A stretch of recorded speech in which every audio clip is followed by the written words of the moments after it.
할렐루야. 하나님 말씀 보겠습니다. 하나님 말씀 골로새서 2장 6절 7절입니다.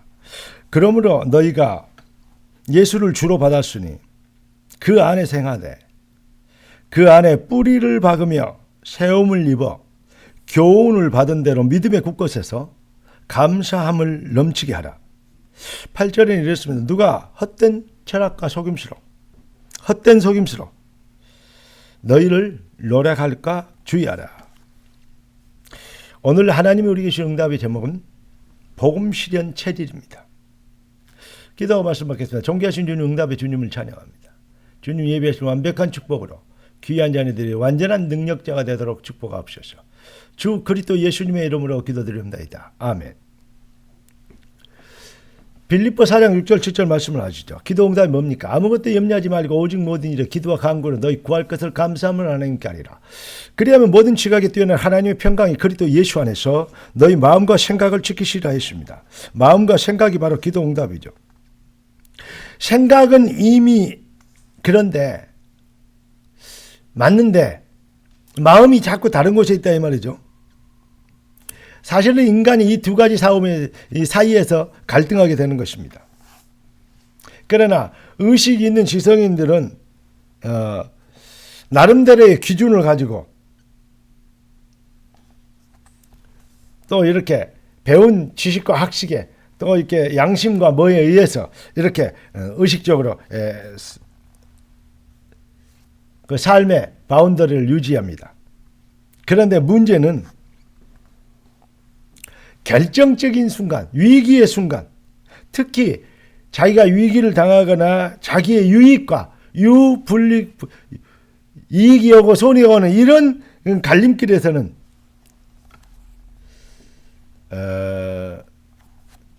의식적인 어떤 인격적인 결정이 아닌, 다시 말하면 마음속 깊이 체질화된, 각인되어진 체질에 그 자기의 마음속 깊은 곳에 숨어있는 자기의 본 모습에 그것을 드러내는 것입니다. 사람들이 보지 않을 때. 그래서 비리 부조리를 하는 것이죠. 양심은 그러면 안 된다고 알고 있습니다. 그러면 남들은 전부 다 고생하는데 자기 아들 좋은 데 보내려고 좋은 자리에 있다고 비리 부조리 오고 막 이런 이상한 짓 하고. 정치인들 보면 맨날 그러잖아요. 그래 놓고도 잘났다고 아무 문제 없다고 얘기하고 죄 지은 거 그렇게 뻔뻔하고 정말로 이게 무엇입니까? 그런데 그런 모습 그들만 불신자들은 불신자니까 그렇죠. 신앙생활도 크게 다르지 않습니다. 자, 아멘 하고 할렐루야하고 믿다가 은혜 받았다 그러면 존경한다고 얘기하다가 자기의 유불리 앞에서 또 순간 어떤 그 위기나 어떤 그 충격적인 일 앞에서는, 그래서 그럴 때는 문제 앞에서는, 그럴 때는 자기의 본질에, 자기의 어떤 의의 본질과 자기의 어떤 판단의 본질이 나타나는 것입니다. 그게 인간의 한계일까요? 저는 하나님의 성령으로 봉사하며 그리스도 예수를 자랑하고 육체를 신뢰하지 아니하는 우리가 곧 할례당이라. 할례파라. 이 말을 참 말씀을 좋아합니다. 묵상해 보시기 바랍니다. 그냥 알지만 말고 암송만 하지 말고 이 말씀이 내 가슴과 심령을 사로잡고 마음과 생각을 완전히 재창조할 수 있는, 그래서 가슴이 뜨거워지도록 깊이 묵상해 보십시오. 복음만 유일한 해답입니다.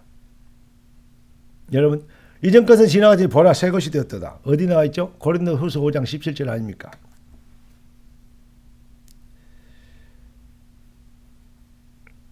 우리는 옛사람으로 사지 않고 새 사람으로 되어지는 새 사람의 의식, 새로운 의식의 강권적 의식, 언약적 의식이죠. 이것이 바로 믿음 아니겠습니까? 여러분, 위기를 만났을 때 무엇을 하냐? 이게 정말로 유불리 앞에서 자기가 무엇을 하느냐? 어떤 상황이든 어떤 형편이든지 그런 경우에서 자기가 주권자가 될 것이냐, 심판자가 될 것이냐, 평가자가 될 것이냐, 아니면 모든 것을 합력하여 선으로 하나님이 하신 일에 대한 주권과 시간표를 바라보면서 조용히 우리의 연약함을 고백하며, 네. 에베소서 4장에 나와 있는 것처럼 서로 친절하게 하며 불쌍히 여기며 서로 용서하기를 하나님이 그리스도 안에서 너희에게 하신 것 같이 용서하신 것 같이 하라.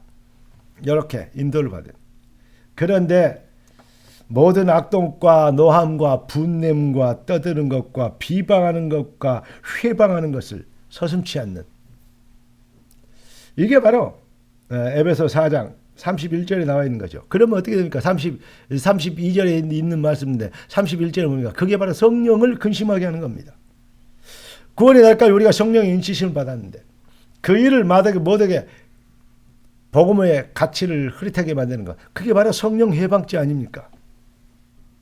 여러분, 신앙생활에 사실 어렵지 않는데 주인이 안 바뀌고 아직도 내가 평가자요 심판자가 되니까, 네가 하나님처럼 이렇게 되니까 용서하지 못하고 미워하고 분냄과 악독과 이렇게 되는 것입니다.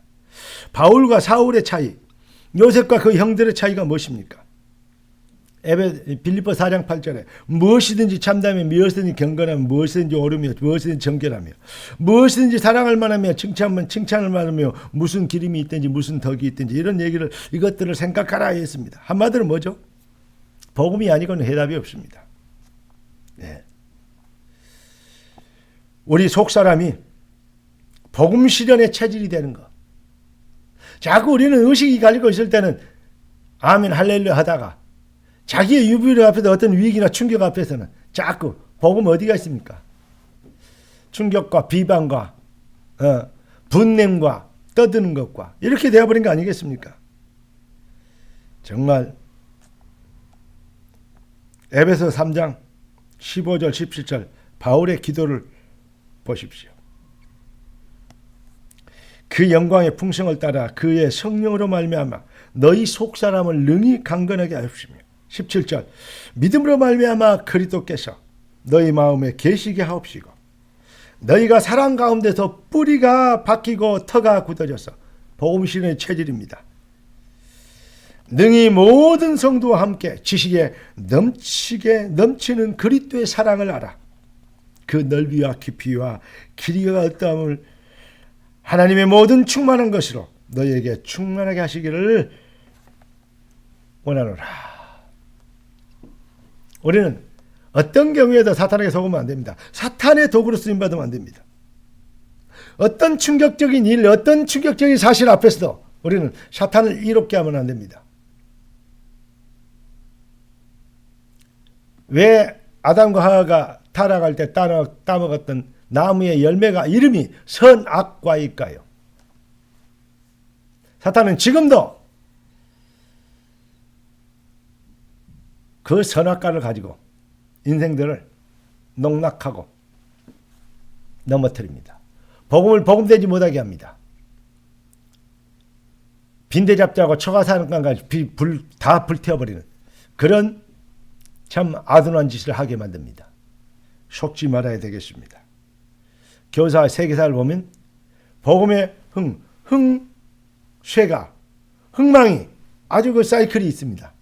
꼭 좀 되면 사탄이 그렇게 인간의 연약함을 통해서 또 복음을 복음되지 못하게 하는 충격 주게 할 만한 일들을 또 인간의 모자란 것들을 해요. 그래서 인간인가 봅니다. 그래서 바울은 날마다 나는 죽노라 그랬나 봅니다. 그래서 바울은 날마다 죄인 중에 괴수라 그랬고 내가 그 두 툰타에서 하나는 성령의 법을 하나는 육신의 법을 따른다. 그러면서 오직 의지할 것은 무시로 성령을 깨어서 기도해라. 그렇게 얘기한 것 같습니다. 우리의 연약함을 고백할 수밖에 없고 그러나 복음의 완전성을 회방할 사단에게는 속지 않아야 되고 사단이 빌미를 걸리면 우리는 하나님 앞에서 갱신하고 회개하고 일어서야 되겠습니다.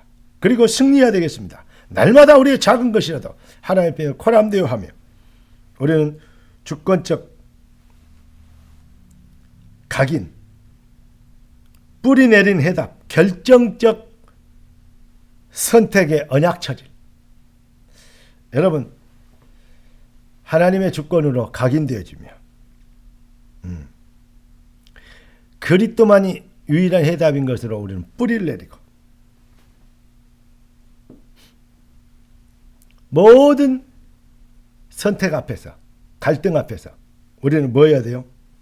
언약을 붙잡을 수 있는 언약 체질되는 복음 실현의 체질로 이 비밀 가지고 우리는 사단의 일각의 틈도 두지 말아야 되겠습니다. 속히 사단을 너희 발 아래서 상하게 하시리라. 복음 체질된 너희를 통하여 교회가 살고 시대가 살게 되리라. 할렐루야. 기도하겠습니다. 존귀하신 주께서 귀한 자녀들 축복하신 걸 감사합니다. 능력의 주님, 주의 백성들이 복이 되게 하옵소서. 예수 그리스도 이름으로 기도드리옵나이다. 아멘.